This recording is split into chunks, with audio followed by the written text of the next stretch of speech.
Goeiemiddag Suid-Afrika, dit is 14:06, die datum is die 12de Maart 2026. Volksgenote, vriende, mede-vryburgers van die Republiek van Suid-Afrika. U moet weet, ons leef in 'n tyd van drastiese veranderings in Suid-Afrika, maar nie net in Suid-Afrika nie, maar ook wêreldwyd. Ons land, Suid-Afrika, het in 1994 die nuwe politieke era betree wat nou al ou nuus is, met die hoop dat geregtigheid, versoening en gelykheid voor die reg vir almal sou volg. Die ideaal was in daardie tyd baie eenvoudig. 'n land waar niemand weer onderdruk sal word nie en waar alle gemeenskappe veilig kan leef, veilig kan werk en hulle identiteit as 'n etniese groep kan uitleef. Maar vandag, meer as 3 dekades later, vra ek vir myself baie die moeilike vraag af.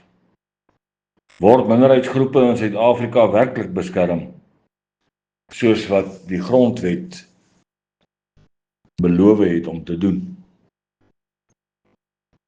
Die konstitusie van Suid-Afrika is seker een van die mees progressiewe grondwette in die hele wye wêreld. Dit erken uitdruklik sonder omhaal van woorde jou reg op jou eie taal en jou kultuur, jou reg op godsdienstvryheid en jou reg en die reg van jou gemeenskap om hulle kulturele instellings te beskerm. Artikel 31 en artikel 30 bepaal dat die mens die reg het om hul taal te uiter en te gebruik, waar jy hom ook al wil gebruik, jou kultuur te beoefen in die ruimtes wat daar vir jou geskep is, en jou geloof in gemeenskap met ander te beleef. Hierdie beginsels is belangrike beginsels wanneer ons begin praat van volksidentiteit. Want in 'n ware demokrasie beteken hierdie vryheid nie net dat daar 'n meerderheid is wat regeer nie, maar dit beteken meer as dit, dat jy as 'n minderheid of deel van 'n minderheidsgroep beskerming kan geniet, moet geniet en sal geniet. Die Boere-Afrikaner gemeenskap is 'n minderheid in Suid-Afrika en ons het by tye gesien hoe dat groepe opstaan, leiers opstaan en dan probeer hulle standpunte inneem as 'n minderheid wat namens die minderheid probeer praat. Dan is hulle maar 'n minderheid van die minderheid. Volgens data van Statistiek Suid-Afrika vorm die wit Suid-Afrikaners minder as 8% van die populasie in Suid-Afrika. Die Afrikaner gemeenskap het oor meer as 3 eeue 'n baie unieke taal, 'n kultuur en 'n geloofstradisie ontwikkel. Die taal is Afrikaans. Ons het 'n baie sterk Christelike geloofsbelewing en 'n tradisie van 'n Christen leefwyse.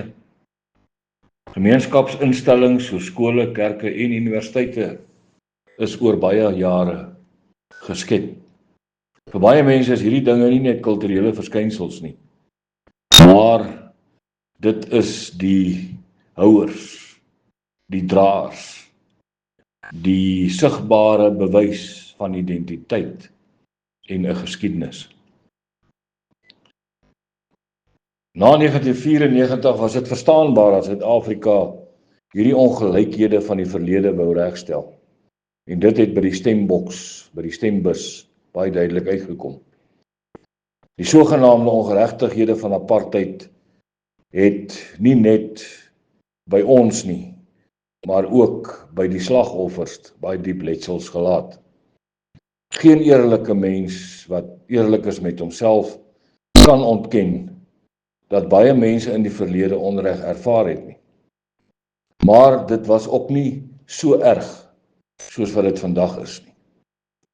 Maar die vraag wat ek vandag vir jou wil vra is, wanneer word regstelling self 'n nuwe vorm van onreg? Ek kan vir jou daai vraag antwoord. Wanneer hulle begin beleid toepas om taalinstellings te verander. Wanneer hulle begin om historiese institusies, soos skole, die ou Afrikaanse model C-skole, te transformeer. Wanneer tradisioneel Afrikaanse universiteite as 'n kultuurinstelling verengels word. En wanneer die ruimtes om jou kultuur uit te leef vir jou en jou kinders al kleiner word. Dan voel ons dat hierdie adders in die ANC besig is om ons identiteit stadig uit te skuif en uiteindelik te vermoor. Een van die duidelikste arena's waar hierdie spanning baie sigbaar is onderwys. Afrikaans was vir amper 'n eeu 'n belangrike akademiese taal. Maar oor die afgelope 30 jaar het verskeie universiteite hul taalbeleid gaan verander. En hierdie universiteite is tradisioneel, kultureel, monumente van die Afrikaanse taal en van die boere-Afrikaner volk.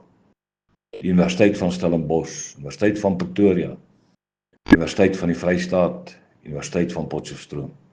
Dis maar 4 wat ons aansprake het op in 'n land met 'n verskeidenheid van tale, kulture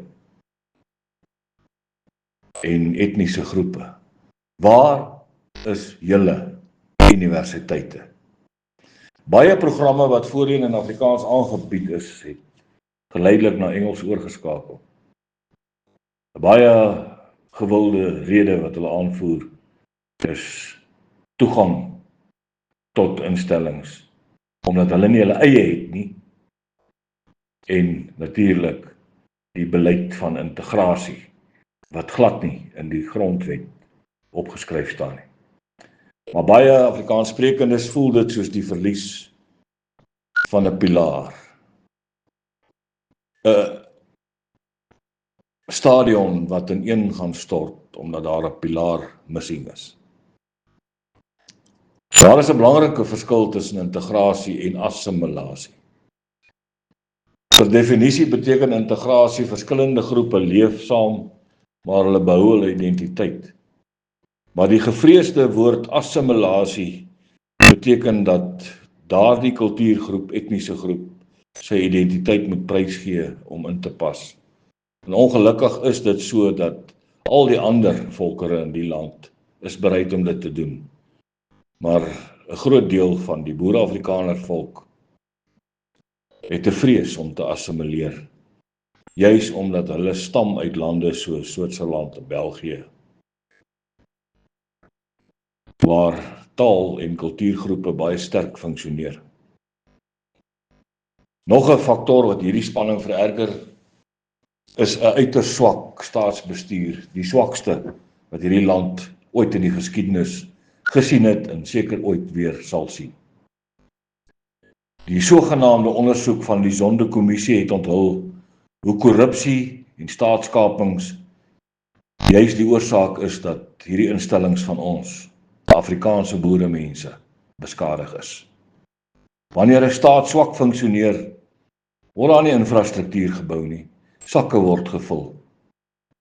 Die gevolg daarvan is die skole raak oorvol en die gemeenskappe in daardie bepaalde omgewing begin mekaar blameer. En dan moet die regering ingryp, dan kom die amptenare na Afrikaanse skole toe en boelie die beheerliggame en die skoolhoofde om hulle wil op kultuurgemeenskappe af te dwing. Die debat oor kultuurregte is nie net politiek nie.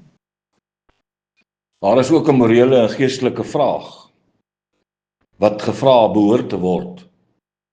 En die Bybel leer vir ons dat die God die mensdom geskep het met 'n verskeidenheid van volke, tale en nasies. In Handelinge 17:26 lees ons, hy het uit een bloed al die nasies gemaak en die grense van hulle woongebiede bepaal. Dis een vers in die Bybel wat alles behoort te sê rondom regering en rondom 'n landsdinamika. Hier sien ons twee waarhede. Alle mense is gelyk voor God, maar daar's verskillende volke en kulture. Verskeidenheid is dus nie 'n fout van die geskiedenis nie. Dis deel van God se skepingsorde. Die Bybel waarsku ook dat die regerings regverdig teenoor alle mense behoort op te tree. Spreuke 31:8 staan daar, praat vir die wat nie vir hulle self kan praat nie, en beskerm die regte van almal wat hulpeloos is. Hierdie beginsel geld vir alle gemeenskappe, en dit sluit die meerderheidsgroepe in en die minderheidsgroepe. Ten spyte van al hierdie uitdagings is daar ook tekens van hoop.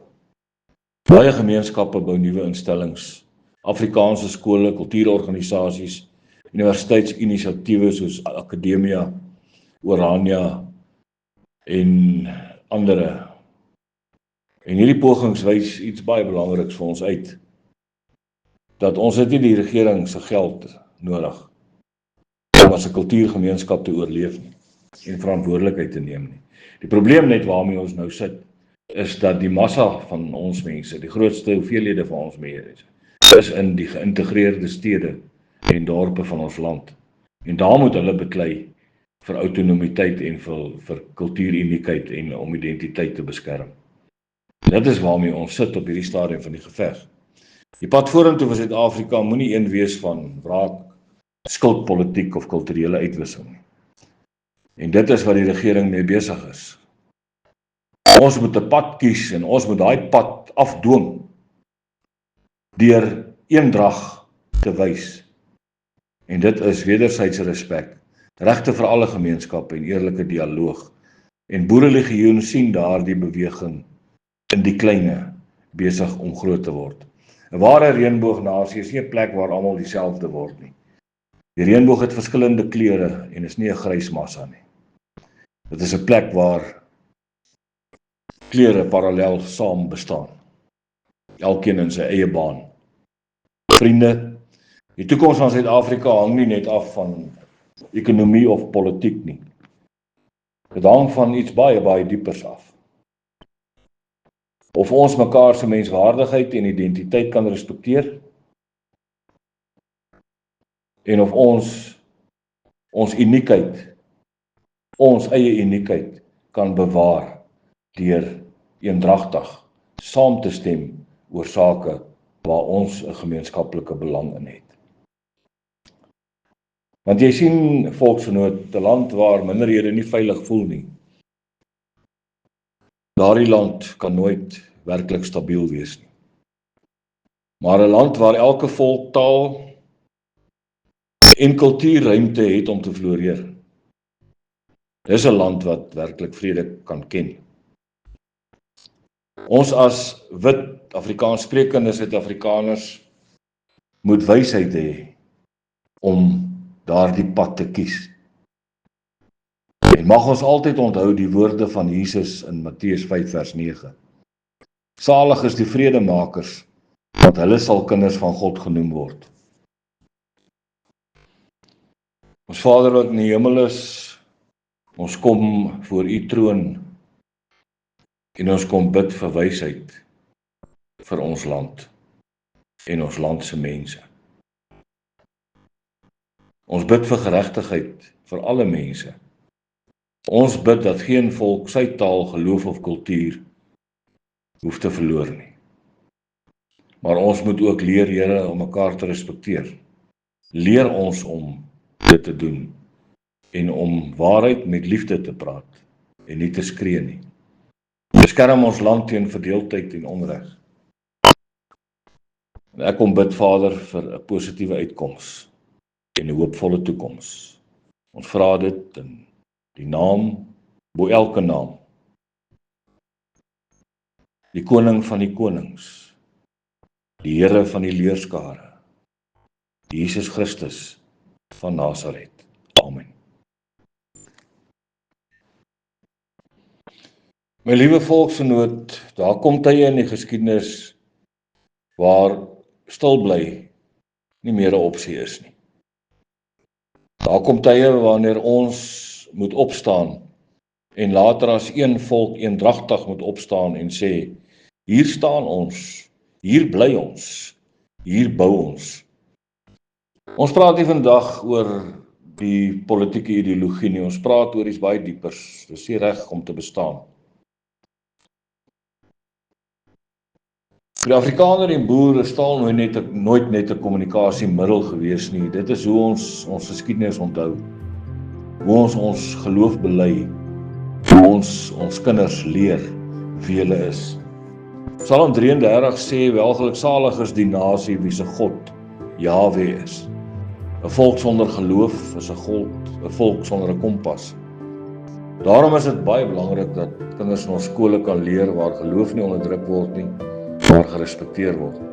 Waar hulle nie skaam hoef te wees vir hulle kultuur nie. Waar hulle kan groei in selfvertroue en waardigheid.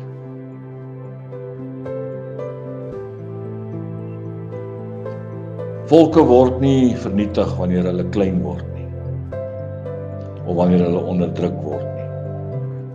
'n Volk verdwyn wanneer hulle ophou glo wie hulle is. Ons voormense het deur oorlog, swaar kry en onsekerheid gegaan, maar hulle het nooit hulle geloof verloor nie. Die Bybel was in die waakus bedags. In die aande is hy op die eetkamertafel oopgeslaan. Hulle het nooit hul taal laat vaar nie. Hulle kinders het uit die Bybel hulle taal geleer. En hulle het nooit hul kinders se toekoms prysgegee nie. Daarom kon sê ek vir u vandag, hou vas aan jou geloof. Hou vas aan jou taal. Praat jou taal, onbeskaamd. Hou vas aan jou identiteit, dis wie jy is. Want 'n volk wat sy kinders leer wie hulle is, kan nie uitgewis word nie. Mag God ons en ons kinders en ons kinders se kinders en ons kinders se kinders se kinders se kinders en hulle nageslagte beskerm. En mag hy ons die moed gee om regop te staan. Saluut.